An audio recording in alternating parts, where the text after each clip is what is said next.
best kinsay nagpauso-uso aning trendy aning pagkaon na. Mahal kay sa tanan. Dugay na nga trend pero karon pa ko nakasuon kay ano? Bakit? Kining bill paper natagba pa ko kanang pangita og green. Wa jud ko kita mao nang kini na lang. Dayon kini 150. Then kining cream cheese 180. Dayon kining Cheetos tag 80. Kamo gani sa sunod gani og mapatren mo og mga pagkaon kada po taong affordable oy. Maka-afford me para dali ra mi makasuon. Tanawa ron dugay kay mi nakasuon.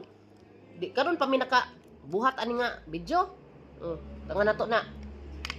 Kamo pa kuan-kuan mo mga kuan nga pagkaon kana pud untang makaya ra namo sa bulsa. Kay magpa tring-tring mo pagkaon niya. Di namo kaya sa bulsa. Kalagot kay mo.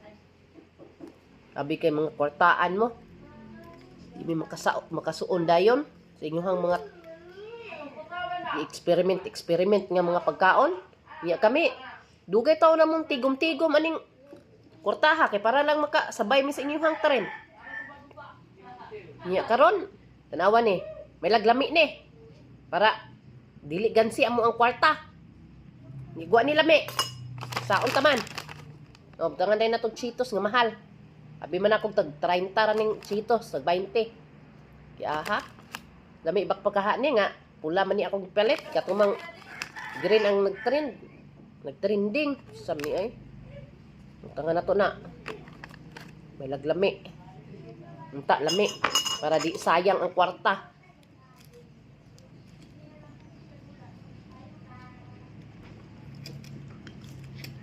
Oh.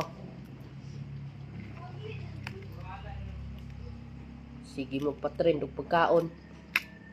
Kanang brato na sunod ha? Di na mahal.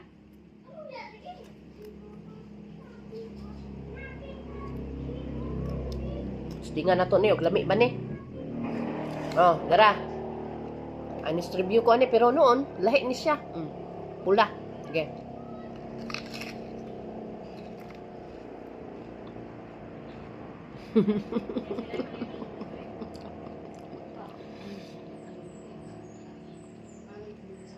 In fairness, lami.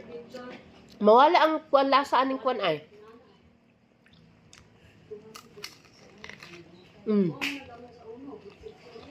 Wala ang lasaan eh.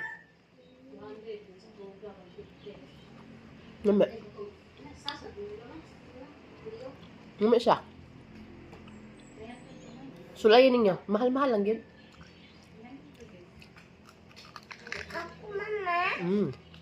Ma, ako? Ay, ano di?